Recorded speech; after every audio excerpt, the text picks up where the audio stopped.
Breaking news, everybody. Well, not really breaking news anymore, but it's breaking to me. And it might be breaking to you. I don't know. Anyway, a couple weeks ago during the draft, the Seattle Seahawks traded for Lendale White.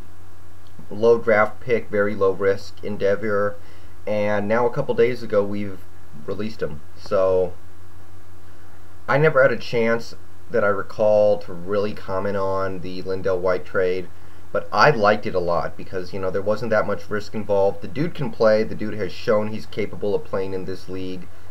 The situation in Tennessee just wasn't working out for him, and I thought, let's give him a second chance. But to me, what this says is he got back on the bottle. Reunited with his old college coach where he tore up the college league.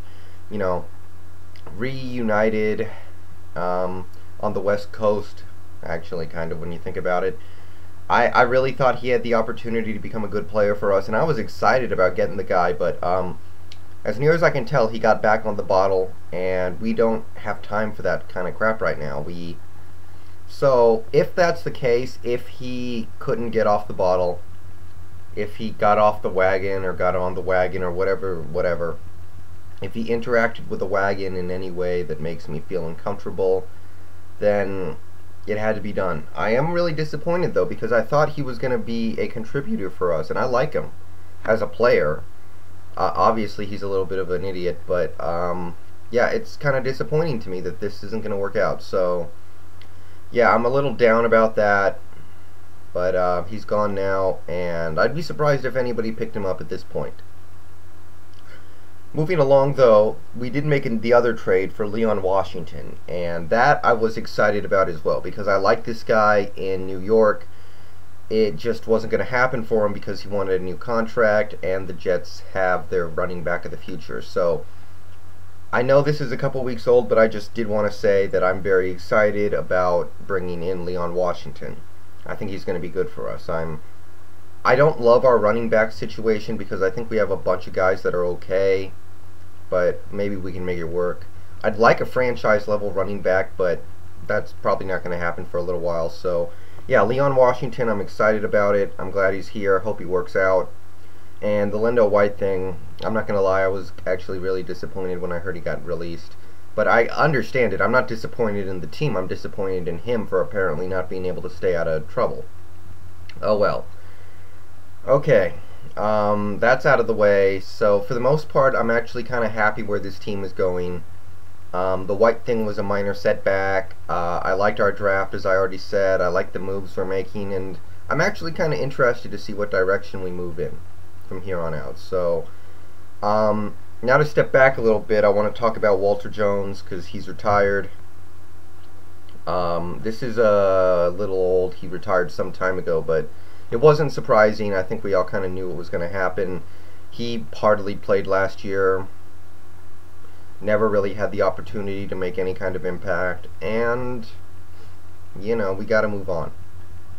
Got to accept the fact that his career was coming to a close. And now, people are not going to remember how good Walter Jones was because he didn't win a Super Bowl. You look at Jonathan Ogden and Orlando Pace. They won Super Bowls. Those were the two other dominant left tackles of this generation. And Walter Jones, he's going to go into the Hall of Fame, obviously, and he will be remembered as an all-time great. But him not winning that Super Bowl, it's unfortunate because people are not going to remember him in the same light as Orlando Pace or Jonathan Ogden. But, let it be known that Walter Jones, over a 2.5-year period during his prime, did not give up a single sack from, I think it was 2003 through midway through 2005, something like that. He didn't give up a sack for 2.5 years. Finally gave up a sack to, I think it was O.C. Umenora in a game against the Giants. So, don't forget that kind of stuff. And, just one of those guys you could always depend on this team. Even if the team wasn't very good or the team wasn't good at all, it didn't matter. Always dependable he was, and it's tough, but I knew it was coming. It's been due for a while. You look back at 2006, where he was horrible.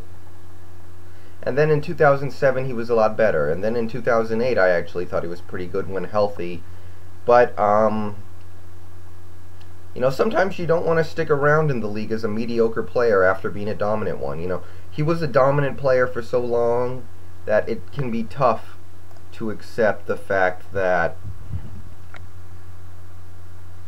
you're not that same player anymore. So, and I can totally understand that. If you look at a guy like Drew Bledsoe, who when he found out he was going to be a backup in this league, he decided to retire. Conversely, there are players like Jerry Rice, who when they found out they were going to be a backup, they were okay with it. They took that seat on the bench and stayed in the league as long as they possibly could. So yeah, it's sad. He's one of the all-time great left tackles in this league, one of the all-time great players on this team, and I'll miss him, but not surprising. And you know, we already drafted his replacement, and I have high hopes and a lot of faith in Russell Okung. So yeah, I'm gonna leave it at that.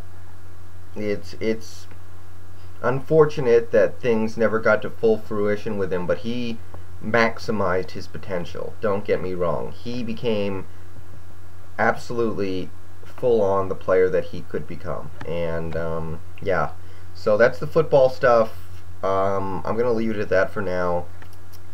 I am going to talk a little bit of baseball at some point, and the finals are almost here. I'm going to talk about basketball, preview the finals in a future video, but I'm going to leave it at that for now.